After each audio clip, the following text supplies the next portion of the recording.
Hi everybody, my name is Mandy Burke and I am a principal of a private college in South Woodford where we teach holistic studies as well as beauty and barbering and all sorts of beauty things, level 2s and 3s and MVQs, but this is one of my passions and we embed this in all of our teaching for any of the students that come along because I believe that we need to come at the body and the mind holistically.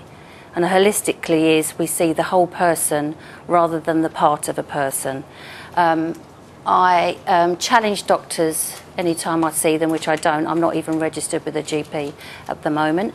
But I have had a full of GPs because my mother died in January in hospital, pumped with drugs that they couldn't cure her with. So I'm a little bit anti-drugs, but this is anybody on medication, I would agree, keep going. This is not a medical thing. This is trying to see what we can do to improve our health in our own way without doing too much research into it. So it's all about magnesium deficiency.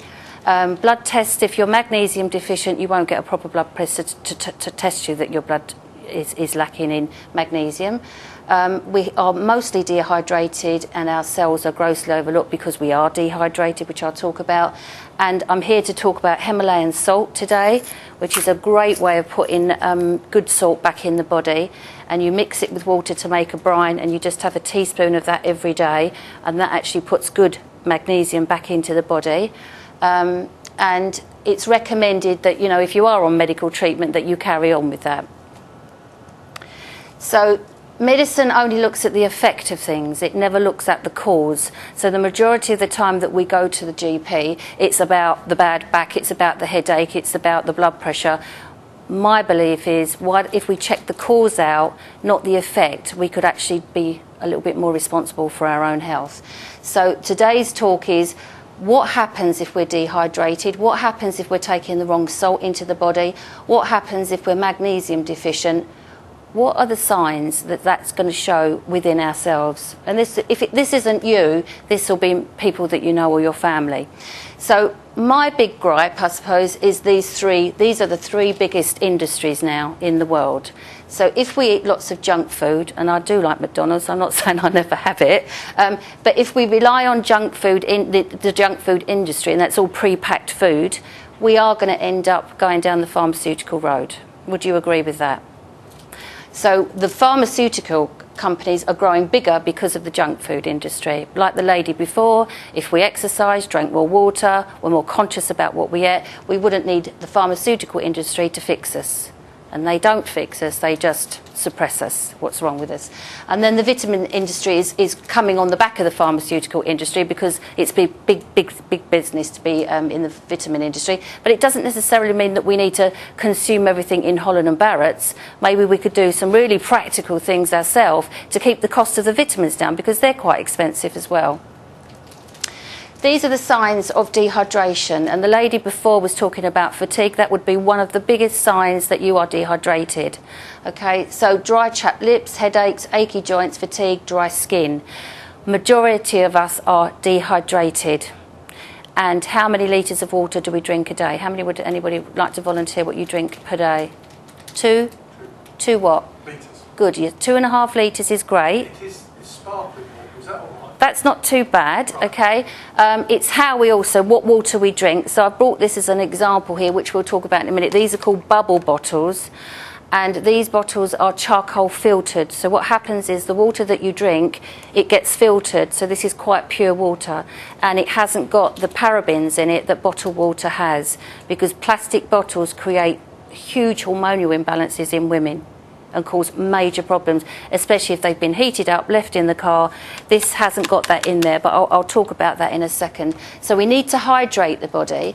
And how I got really interested in this, there's a guy called, or a doctor called Dr. Batman Glinch, and he's an Iranian, and he was held hostage in Iran and in a prison for 3 years. And he didn't have any medication in which to treat anybody, but he managed to treat over 3,000 inmates, men, of stomach ulcers and heart problems purely by saying, drink water.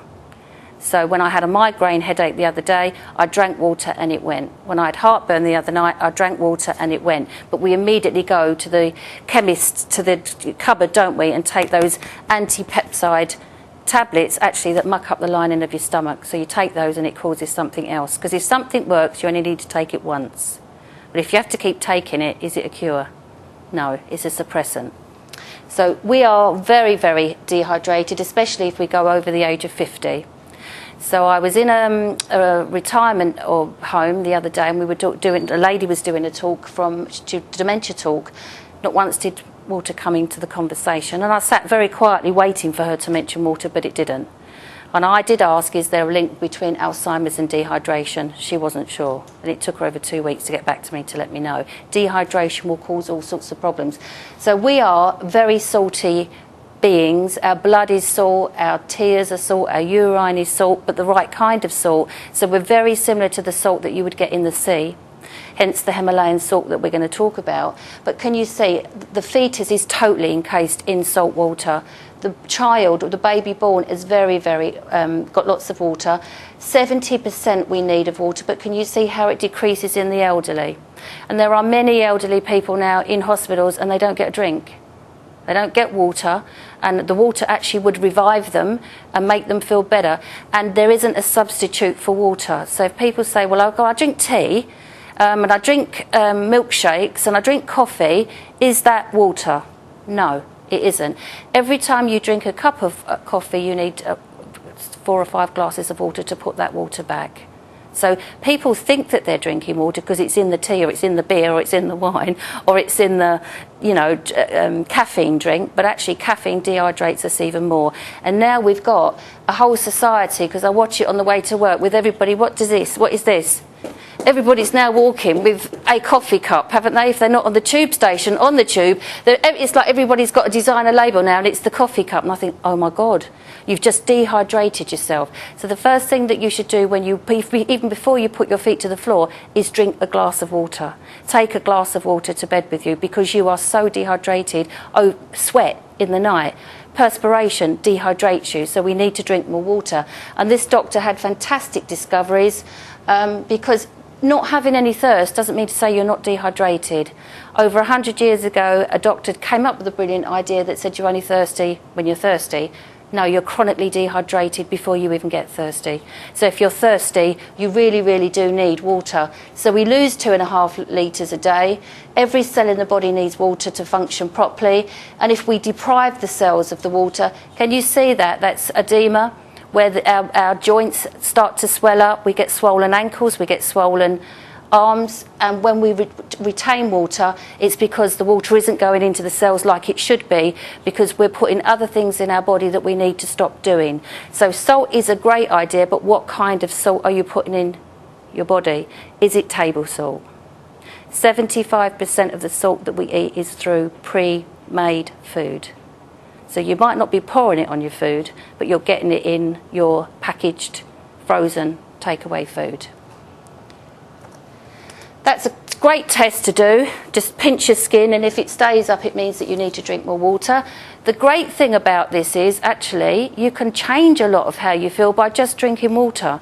And when I do this talk, we do a little bit of a survey of how many people drink water. Most people are going, I can't do it. I'm up all night going to the loo. Well, that's telling me a great sign that you're not drinking the water in the right way. And it's not going into the body, it's storing it, because water should come in and go out and feed the cells. If your cells aren't retaining the water because you haven't got enough magnesium or enough potassium, it means the salt that you're drinking, salt, table salt, will go into the cells and it will swell. And that's why we put on a lot of weight. It's to do with the swelling of salt. Good symptoms to find out if you're dehydrated: you're tired, you're no energy, you're irritable, you're anxious, you're dejected, cravings, addictions, agoraphobia, overweight. Why would dehydration be linked to mental health? Because we don't park the body over there and put the mind somewhere else when we go to bed, do we? It's all part of it.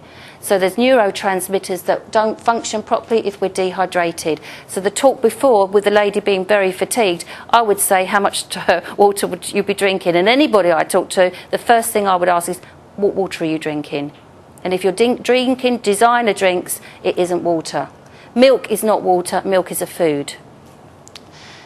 Heartburn, migraine, rheumatoid, joint pain, all of those are linked to water, not enough of it. or not the right kind of water getting into the cells. And I used to teach at a college where there were 16 to 18-year-olds, and we used to have students, they hadn't gone to the poo for 10 days. So can you imagine if you didn't put your rubbish out for 10 days, or you just took your rubbish and you put it into your lounge where you're sitting watching the telly? It would be a bit offensive, wouldn't it? And we've got the highest rate of bowel cancer in Europe, mainly because we're dehydrated.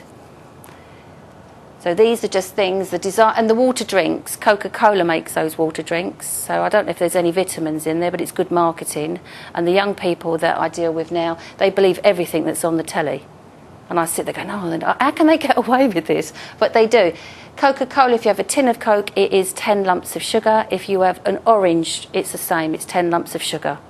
So we're given health drinks that are freshly squeezed from where? From Florida. How is it freshly squeezed? Did we squeeze it in Florida and it came over today?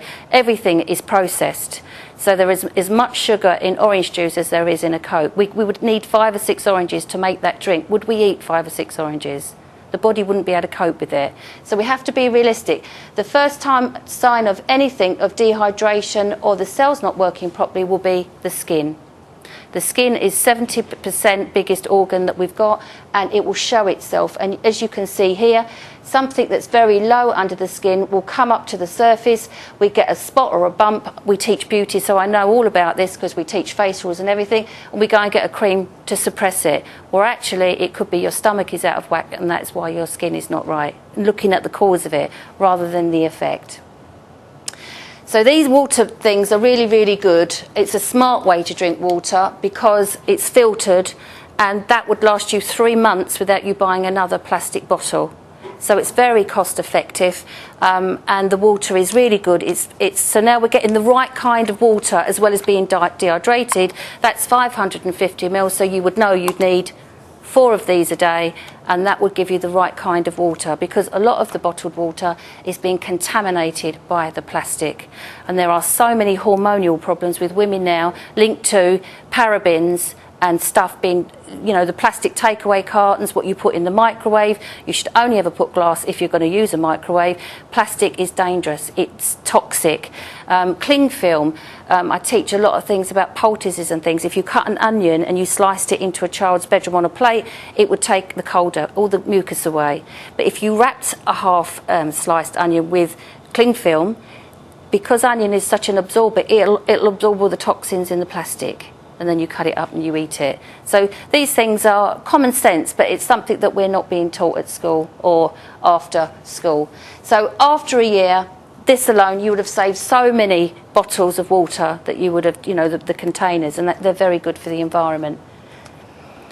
So our tears, our salt, our urine, our cells are the same, very, very similar to seawater. So we need the right kind of salt going into the body, but we do not need table salt. Does anybody know how many minerals table salt has? How many minerals in Himalayan salt? 82. There's 2 minerals in table salt. Table salt is killing us slowly. It's white and deadly, like flour and sugar. And there's been lots of programs on sugar and the dangers of, and it is dangerous, and I teach it because I teach nutrition. But salt is really, really quite a dangerous thing. It's causing gout, it could cause sinuses. If you have the right kind of salts, we can reverse things. This Dr. Batman glitch actually says you take salt under the tongue, you drink water, you take the brine. We deal with asthma. We've got more children on asthma pumps now than ever before. Asthma pumps do not cure asthma, they suppress it. So it's about us taking responsibility and what we're going to do about it. So if you can think of table salt, it's only got 2 minerals in it. They have to bleach it, and then they put aluminium in it to make it easily to be poured. So would you go and have an aluminium sandwich? You'd think, oh no, I don't think I'd do that. But you can get Himalayan salt where you can put it in a grinder and put it on your food. So there is an alternative to salt, but we're talking about, this is Himalayan salt or Celtic salt. It's the nearest thing to what our cells need. Table salt is cheap, and it's a killer, and it's making people have more blood pressure and more problems with health. So if we need potassium in the cells, and we need to keep sodium and salt out of the cells. If we're having a lot of processed foods, we're dehydrated, we're not drinking 2.5 litres of water, we're having table salt on our food, or we're having pre-cooked food, then we're going to have sodium now in the blood. If sodium, salt is in the blood, we are going to become ill. And I think doctors do 4 days of nutrition or even 3 days of nutrition in 7 years of study. I think that's quite worrying. You know, they need to understand how the body works holistically, because we've got so many different specialists, a heart specialist, a brain specialist, a chiropractor, well, not a chiropractor because that's more holistic. We've got joint specialists. But surely if we looked at the body as a whole and we treated the whole body, we would get to the root cause of the problem. But they don't, so therefore you've got 82 minerals and salt. So this salt brine is great because you could just pour water in it, you just take a little, 24 hours it goes like that. This is cloudy because I've moved it, but normally it goes clear. You would take 1 teaspoon, you'd put it in your first glass of water, you would drink it down. You've now hydrated your body with water and you've put the right minerals back in from being dehydrated the night before. It balances pH levels, so if you have, the pH levels are talking about your blood. If you have very acidic blood, you're ill. If you have alkaline blood, you can't be ill. So when the blood becomes acid, the cells talk to the blood says, oh my God, please give me some water and some healthy food, and you ignore it. And you go off to the GP, give us another pill for that, and then it causes a side effect, then you go for another pill. I mean, when my mum was in hospital, I couldn't believe the ladies that were going home because she was in a surgical ward. They had bags like that with pills. I wouldn't remember how to take the order of things, and how are they ever going to manage with all these pills? And most of them were dehydrated because the water wasn't coming round. So the elderly, I think, get a bit of a bad deal. If we're lacking in water and the body isn't getting it, the first thing it will show itself is with the double chin, because the saliva glands say, come on, we need to store water. So if you want to get rid of your double chin, drink more water and go on to the Celtic salt, because it stores it, because it's in famine mode. And 10 minutes before you eat or drink anything is when you need to drink the water and take the Himalayan salt brine. Or you could put it under your tongue, the little crystals, I quite like it, and drink a glass of water, but you would never take the salts without drinking water. And it's very, very good if you, you know, if you have an asthma attack, give a person some water, put it on their tongue, and this calms the breathing down, because a lot of asthmatic people are magnesium deficient. If we sorted the magnesium out, the asthma would subside. People who have heart attacks now, they inject magnesium straight in the heart, because magnesium does this. It's a muscle relaxant. Calcium does this. Do any of you suffer from cramps? Some people suffer from cramps in the night. We've got too, especially ladies, have got too much calcium because we're very calcium, milk, cheese, dairy. Muscles become spasms like that. Magnesium does that. So this magnesium spray is all natural. You spray it on, it gets rid of cramps, it's great for migraines, it's great for fatigue, because you're putting something natural and you spray it on the body and it absorbs straight into the bloodstream. So let me just show you. Antibiotics kill minerals and cells in the body. So table salt gets inside the cells and it creates all of those things, as well as if salt gets into it, the sugar also will cause all of those things as well. So it's important that we monitor. All of this food will be salt heavy. Yeah, even bread has got salt in it, as well as 3 teaspoons of sugar per white slice of bread. And that's a low salt diet. So if you go to the doctors and you say to them, look, I've got swelling, that's edema, I've got ankles that are swelling, my legs are swelling, and they say, well, cut the salt out. If you went on a no salt diet, you would die. But you need to go on a salt diet that's right for the body, and we need to go back to what the minerals are in the sea. I've got people that come to me with psoriasis and eczema, and I'll say to them, when does that get better? Oh, when I go on holiday. What do? I go in the sea. What happens? Well, it tingles, but after about a few days it heals it. The salt is a healer, and that's why sometimes in hospital they do salt baths. You can put Himalayan salt in the bath with Epsom salts. So this is a very old-fashioned thing, as the word salary relates back to what? Salt. So we've used salt for years and years and years, but it's about how do we get the right salt. Magnesium deficiency. So this is a lot of what people are suffering from magnesium. So it's a follow-on: asthma, diabetes, fatigue, heart disease, panic attacks. Panic attacks, yes, because if you're deficient in something, it will affect the way the brain functions, and then you can go over things in your mind over and over and over and ruminate about things that have passed and gone. So many of us who are stressed and have got anxiety issues live in the past or they live in the future. If you live in the now, there's not much that can go wrong. There's no danger in this room now, is there? But when you get anxious, you're either thinking about what's happened or what could happen. I always bring the mind back to now, and then that way you can do something about it. And that's where meditation comes in, because it is in the now. All of these things are linked to low magnesium, which is linked to the low salt, the right kind of salt in the blood. So people that come to us with back pain, I spray their back pain. After a couple of hours it goes. Migraine sufferers, they take magnesium, their migraines subside. Confusion, brain fog, this is linked to Alzheimer's as well. And definitely, if you're constipated, you are magnesium deficient. If you took magnesium supplements, it even might make the bowel a bit looser. And this is another sign. So there's quite a lot of signs to do with magnesium deficiency. I've got a student who's got vertigo. She's had an operation on. Been on seeing many consultants and specialists. She happened to be talking with me one day, and I said to her, "Do you think you might be magnesium deficient?" She said, "It was mentioned ages ago, but I never did anything with it." She took the spray. She's 80% better with her vertigo. So I actually work with people, because I've worked with students all the time.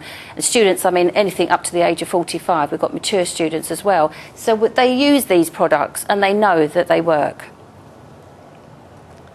Itchy eyes, when you get twitching, it's a magnesium deficiency. Even body odour. I've got a young guy who's got a severe problem with one armpit with body odour. He started using the magnesium spray. He started drinking more water. It's gone. It was even damaging his shirt because it was so acidic, because too much sugar, crappy food cause acid in the body. That's not the pH level that you need, and all of a sudden it will show itself on the skin or by odour. And these are many things now that are linked to magnesium deficiency. Anyone got restless leg syndrome? When I see people do it, I think, a bit dehydrated there, needs a bit of magnesium.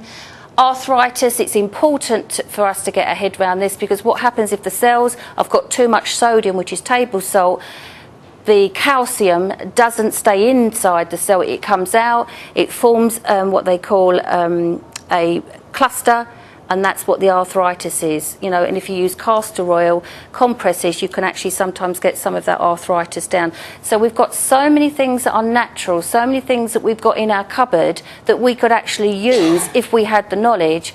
So this is why I want to do these talks in old folks' homes and everywhere I can, because it's not going to cost you a fortune to try and put your health back without us always having to rely on a pharmaceutical company, because they are making millions of pounds out of people, and you know, I don't think they're curing people half the time. So definitely, if you've got kidney stones and you use the Himalayan salt or sea salt, it can disperse kidney stones, because you're putting the minerals back into the blood that need them.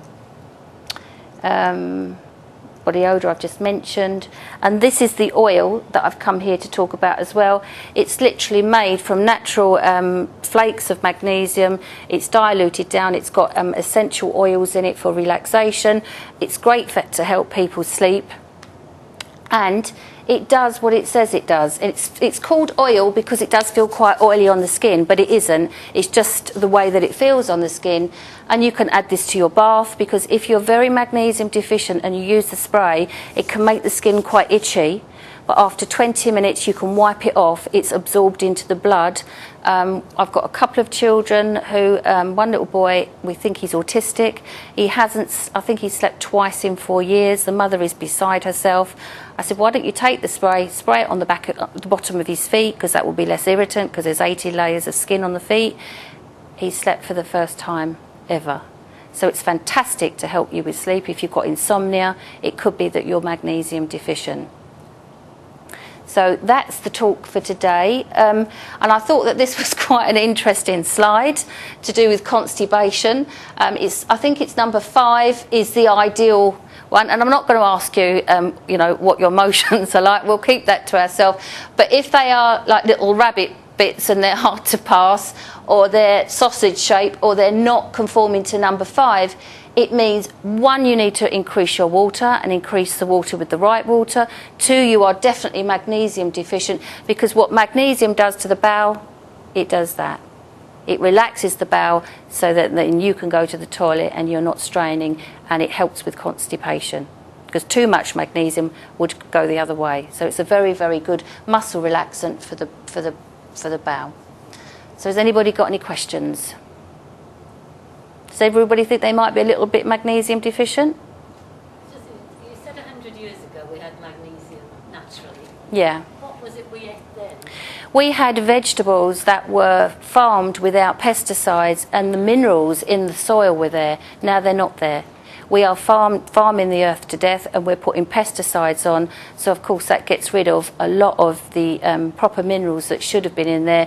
We ate a lot more fruit and vegetables years ago than we do now. Everything is pre-packed, it's been brought on. We have vegetables or fruit when it's not in season, when actually we should be eating fruit and vegetables that are in season.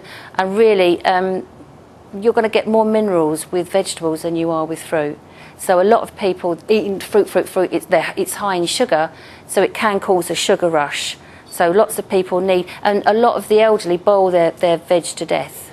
My mum used to boil everything to death, and she used to bring her own Brussels sprouts round on Christmas Day. I said, Mum, we can't eat those because they were really soggy. We used to like ours quite firm. Hers was, well, that's how we always have it. And so you boil all the nutrients out of the, and if you boil veg, you really need to steam it and cook it with Himalayan salt, because it puts the minerals back into the veg. Yes? Many thanks. I quite like Alden salt. Is that as bad as table salt? It's just the same. It's bleached and it's white. Anything that's white that doesn't come naturally, Celtic salt is like a grey colour. Himalayan salt is mined, and you get a lot of this from Pakistan. Anything that's white, it's been totally nuked. And it's all of that. And so rock salt, people say, oh, what about rock salt? Is it white naturally? No. So if they've bleached it, it's because they've taken all the minerals out of it. So please swap over and change your salt. Thank you.